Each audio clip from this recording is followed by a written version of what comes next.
Hey y'all, this is Lakisha. I just wanted to make a video because there was just something that's been on my heart, and I really want to make a video about it, and I'm hoping that it speaks to a few of y'all. Please excuse the lighting. Please excuse, I am in the bathroom. This has the best lighting in here, but I really want to just talk to y'all and have a heart to heart to y'all about some things that I've been struggling with, and maybe there's some things that y'all been struggling with, and let me hear from y'all. Let me hear y'all thoughts about this. And this has been it's really about the whole weight gain thing, and specifically the whole thing with Apetamin. Now, I'm not trying to talk down about Apetamin. I'm not trying to talk down about any weight gain supplements out there that anyone uses. I understand that some people struggle with certain disabilities and they need these type of supplements. But I really want to speak to those who that's really not your issue. You haven't gone to the doctor and the doctor hasn't said that you struggle with anorexia. This is something that you need to take. I really want to talk to y'all. So it's something that I've been struggling with. It's something that I can relate to. I've always been thin my whole life, and I remember the hard names that people used to say and talk about me, like from friends, from family, from strangers on the street. They would always find something to say about my weight, and I didn't understand why, and that really caused a lot of insecurities at a young age. Not hearing you're beautiful, not hearing don't change yourself for this world, don't change yourself for these people and what they think, not hearing that, and always seeing these images and always having people in your ear telling you all the time, girl, you need to gain weight, girl, why are you so skinny, girl, you need to eat this, you need to eat that. And after a while, I'm starting to believe, like, dude, is there something wrong with me? Like, is there something wrong with me? Like, even though my mom and most of my family on her side is naturally small, I'm starting to think, like, is there something wrong with me? And it was just something I've always battled with. Man, on top of that, just going to high school and seeing that the girls with bigger butts were more sought after, or girls with bigger chests were more sought after. You was just start thinking to yourself, like, man, like, is there something that I'm not doing right? Something that I need to change? And I feel like as I got older, y'all, I'm thinking, man, this world is set up for us to feel unworthy because they profit so much from us. They profit so much from us not loving ourselves, and that's how they make so much money. And I really want to speak to those of you who y'all been really battling with that, and I really want y'all to ask some questions like, why am I taking Apetamin? Like, what are the real reasons why? If no one ever told me that I was too skinny, or I was too this, or I was too that, or if you never saw a picture on TV or never saw an image on the television of a woman looking like this and being praised for it, would you want to take that? And if your answer is so, yes, amen. At the end of the day, you have your own will and you have to make your own choices, and you have to be okay with that. And what I'm here for, and I'm really here because I feel like there's everyone out there in the internet, everyone out there in the world is telling you why you should take it. And if you're not happy with yourself, just change it. I'm here to tell you, like, to challenge your thinking and say, okay, well, what's really going on? You know, like, what's really going on within you that's causing you to feel like you have to look like this? Because honestly, if it's regarding a man, if it's regarding attention, whoever is out there that's meant for you is going to love you regardless of how you look, regardless of where you're at right now. They're going to help you get to where you need to get to in a healthier way, but they're not going to look at you and say, you need to change yourself because these are the women that I prefer. No, they're going to look at you and say, I love you for you. I love you because being around you makes me feel some type of way. You know what I mean? Like, being around you makes me feel like you're someone I can see the rest of my life with. It's not gonna be because, oh, you got a big butt, or you got big breasts or something like that. You know what I mean? And yeah, it's just I'm just making this video, y'all, because I understand how it feels, and it's still a battle, y'all. When I tell y'all, I've been debating this whole 2 weeks, like, man, should I take Apetamin?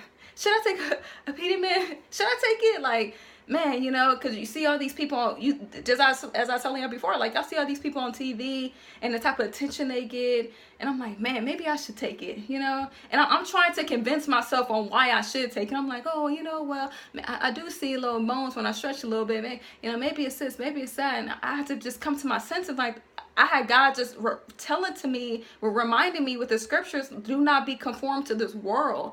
Do not conform to this world, but be renewed by your mind. Be renewed. And as you get renewed, you start realizing, like, man, like, I'm okay. I'm fine as I am. There is nothing wrong with how I look. There's nothing wrong with that. Now, if I need to gain muscle, then that's one thing. If I need to eat more healthier, then that's one thing. But there's nothing wrong with how God made no mistakes creating me the way I am. And if people have an issue with the way you look, then that's their issue. That's not your issue. That's their issue. That's something that they need to sit down and pray about to the Lord. That's your thing. That's not my thing. Don't make your issue my issue. And I just really want to encourage y'all with that. Like, be encouraged. Like, you are enough. You are beautiful as you are. As you are. You are enough. You don't have to look like any other woman. The way God created you is how he wanted you to look. He didn't want you to look like her. And are these people spending these thousands of dollars to look like somebody else? Like, we're not all meant to look the same. We're all meant to be different. We're all meant to look differently. And that's okay. And that's okay that you don't look like that. And I'm just passionate about this because it's women out there dying, y'all. It's men out there dying to look like someone else that you are not supposed to look like. You are supposed to be you. Own who you are. And when you own who you are, you're going to give permission to everybody else on this planet that it's okay to be who you are. It's so easy to look like everybody else. It's so easy to want to do what everyone else is doing. But then someone needs to hear what you have to say. Someone is going to be able to look at you and say, wow, you didn't do it. You didn't go with the standard. You didn't go with the status quo. You didn't do it. I can do it too. You know what I mean? Like, it's going to be young girls and young women out there who Lord knows what it's going to be like during their time and era. We have no idea. And they're going to be looking for some sort of inspiration. And you can still inspire them regardless of where you're at. But imagine being able to tell them one day that, you know, I stood the test, you know, and I didn't give in. I decided today I'm going to be who I'm going to be. And it's going to be an everyday battle. Every single day it's going to be a battle to choose you. It's going to be a battle to say, you know what, I'm not going to conform to who anybody wants me to be. I'm not. Now, if you want to give me helpful tips, if you want to help me to learn how I can be a better me, thank you and God bless you for that, and I can take that. But if you're going to just criticize me, if you're just going to tell me why I need to change and how I need to look like you and live like you and sound like you, I will not do that. But thank you for your time. And that's just conviction, y'all, that I'm trying to live by. That's just something that I'm trying to grow into, to mature into, because I heard one YouTuber say, I was looking at one of her videos, she said, I guess one of her subscribers, wrote her and said, how does one become confident or something like that? And she said, well, it comes with age. And I disagree with that, y'all. And I respect her perspective. To me, I disagree. I don't think it comes with age. I think that there are so many older women who don't love themselves. I think it comes with practice, and I think it comes with discipline. I think it comes with learning also. And I think it comes with watching another woman walk in the room and not fighting the temptation to compare yourself to her.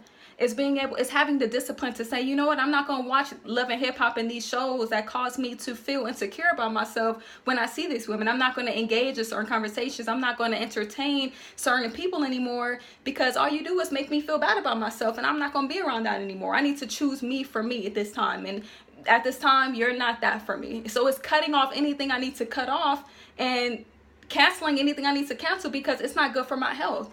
It's not good for me, and I have to live with me. I have to be okay with me. You don't. You have a choice of whether or not you want to be in my life. To me, I'm stuck with me, and this is what I have to work with, and this is what I will work with. So, as I said before, it's no disrespect, no knock to anyone who decides to get different changes to their body. It's a choice that you make for yourself. I just want to speak to those women who are on the fence. For those men who are on the fence and you don't really know what you want to do, I'm just telling you, don't.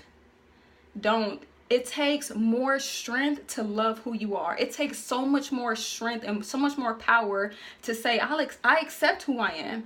I accept who I am, and I don't have to look like you, and that's okay. I can own who I am. I can walk into different places and not compare myself to anyone. I'm okay with that, and I can say, girl, you are slaying it, girl. You working it, and that's real, and without any shade, and without being sincere about it. I can say that, and I can still say, you know, there's a saying. There's a quote that goes, "I'm not the most beautiful woman in the world, but I am one of them." And I really hope that y'all can own that. I really hope that's just something that y'all can own. That's something that y'all can take to heart.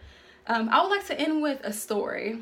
There's a story I once heard about a woman she would walk a mile to a pond, and she would hold on her shoulders. It was on her shoulders. She'd have like a long stick, and on one end of the stick it was a bucket. On the other end of the stick was a bucket as well. And one of the buckets had a large dent in it. So every time she would fill it up with water, as she got back to her house, after filling it up with both of them with water, she would get back to the end of the get back to her house, and they were both, that one was empty, the other one was still full. So one day, as she's walking back after filling it up, the pond with the dent in it said to her, "Woman, why do you keep me around? Why do you keep me? I have a dent. I'm useless. I'm worthless. I have scratches. Why do you still have me here?" The other bucket that had no dents, that had no scratches, had no flaws, said, "Why do you keep it here? You fill me up with water, and every time you get back to the village, I'm always filled up. Every time you get back, I'm there for your usage." The old woman smiled, and she looked at the bucket with the dent in it and said, "You have no idea how much of a help you are." She said, "Every time we go to the pond and I fill it up, and as we walk back, I throw seeds on your side where you are dripping water. And every time on your side, as you walk by, you need to notice the beautiful flowers that are growing on your side." And I say that to say that the things that you are struggling with right now, you are not alone with. And someone will look at your scars, because it's going to be a battle, y'all, to love who you are. It's going to be a battle to love who you are. Someone is going to be able to look at your scars and say, "Wow, if you can do it, I can do it." You're making beautiful things grow. You're helping people to grow. You're creating beautiful things with probably the things about you that you don't like the most. And I just wanted to leave that with y'all. I hope it encouraged y'all, and I hope that it left some sort of encouragement, excuse me. I love y'all. Y'all are all beautiful. You are all flawless. And sorry, I just want to end it was one more thought. I'm so sorry, y'all. One more thought. I thought about this months ago, as this is a battle that I was having internally about my weight and my size. I love going to museums, and I don't know if there's any of y'all out there that likes museums too just as much as I do, but I love it. I love just looking at the artwork. I think it's extraordinary. I think it's just so beautiful. And I thought to myself one day, like, man, life is like a museum. It is truly like a museum, and everyone is like a piece of artwork. And you have those people who, they go in front of you and they look at you, and they're just in awe of your beauty. They're just in awe of the color and the way, just who you are. They're in awe of you, and they cannot stop giving you compliments. And there are those people who, they look at you and they can't find the beauty in it. They don't understand why it was created. They don't understand why it's there. And some of these pieces are millions of dollars, thousands of dollars, and they don't understand how it got into a museum. And I thought to myself, like, when the artist was thinking about this piece, he thought about something, or she thought about something extraordinary, and said, "Let me bring it to existence." And when they created it, they weren't thinking about what everybody else thought. They didn't ask for anyone else's opinion. They thought, this is something beautiful. Let me bring it to life so I can show out to the world something that is flawless, something that is exceptional, something that is unique in its own, something that speaks for itself. And they don't care about what they weren't thinking about what everybody else was thinking about the artwork. They just thought about something exceptional and something beautiful. And I think about the Mona Lisa. Some people are talking about this artwork to this day, but it's worth over $100 million. So it's a masterpiece, and I wanted to encourage you and let you know that you are a masterpiece. I hope y'all stay encouraged, stay blessed, and I hope to see y'all soon. Have a great night.